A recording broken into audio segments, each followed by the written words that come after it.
Всім привіт! Я Катерина Супрун і я та людина, яка не тільки дивиться Верховну Раду, а ще й читає закони. І закон про банки я теж вивчала, але є проблема. Я не фінансист, не економіст і не юрист, але розібратися, хто кому Коломойський, я все-таки можу.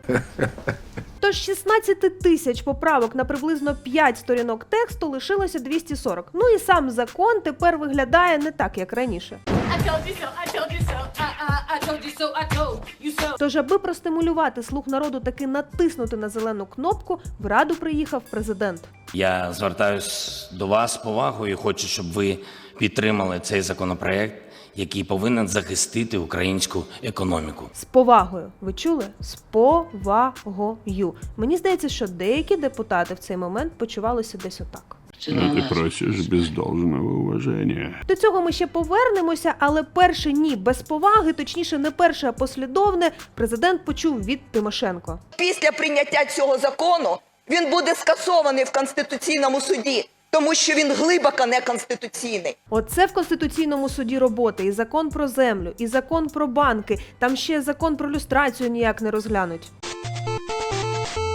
Ну, а тепер до поправок. Тисячі правок – це щоб просто загальмувати процес. Ну, вже не тисячі. Нагадаю, для цього Верховна Рада спеціально змінила регламент, і МВФ дуже просить. Про це ми вже розповідали. А тепер слово Антону Полякову, який подав найбільшу кількість поправок до законопроекту, але озвучити зміг лише 2.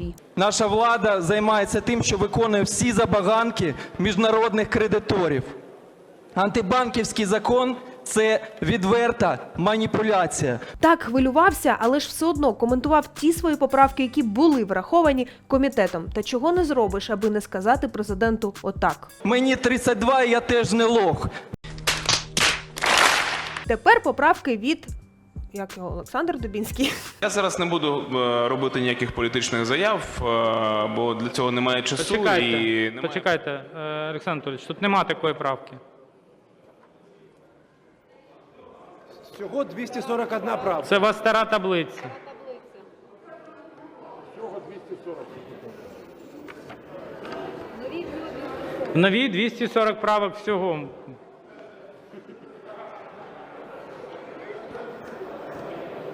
Може, не будете наполягати, Олександр Анатолійович? Можемо переходити до голосування. Дякую. Що ми маємо у підсумку? 270 за, окрім ОПЗЖ і Батьківщини. Не всі слуги народу голосували за цей законопроект, і тут ви пізнаєте кілька прізвищ. Бужанський, Дубінський, Василевська-Смаглюк. Ну, це не всі слуги народу, які проти, але це точно ті, яких ми впізнаємо. З позафракційних проти Антон Поляков та Анна Скороход, яка, нагадаю, плакала через поправки до закону про анбандлінг. Ну і ще проти пару депутатів з орбіти Коломойського з депутатської групи «За майбутнє». Це голова партії «Укроп» Тарас Батенко та голова партії «Відродження» Віктор Бондар. Тож в чому суть? Ви ж розумієте, що ані слова, ані про Коломойського, ані про Приватбанк в законі немає. Закон регламентує, за якою процедурою банк визнають неплатоспроможним, яким чином вираховується вартість акцій та майна, що саме відбувається, якщо суд визнає рішення про неплатоспроможність незаконним. Якщо що, власнику банк не повертається. Алло, гараж! А ще закон визначає, яким чином обраховується сума компенсації, яку мають повернути власникам, якщо є сумніви щодо законності визнання банка неплатоспроможним. І це буде робитися на основі аудиту міжнародної компанії, яка вивчатиме активи на момент ухвалення рішення про неплатоспроможність, а не оце от все. І ще одне. Цей закон не персонально проти Привату чи Коломойського. У цій царині у нас фахівців вистачає. У прізвищах це Фірташ, втратив банк Надра, це Лагун, втратив банк Дельта, це Бахматюк, який втратив 2 банки, Фінансова ініціатива і VAB банк. Ще низка званих олігархів другого порядку, які теж втратили свої банки. Та Антон Поляков вже зареєстрував постанову про відміну голосування за банківський закон. Це позачергове засідання Верховної Ради останнє з плеяди позачергових карантинних, тому що вже з 18 травня Верховна Рада повертається до звичайного режиму роботи. Не те, що ми з вами. На порядку денному аж 26 питань, і депутати так тиснули на кнопки, що аж загорівся пульт.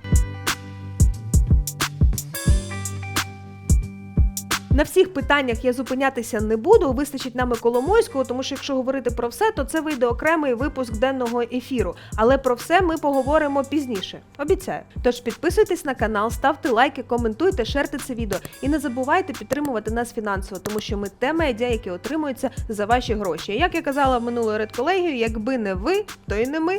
Побачимось!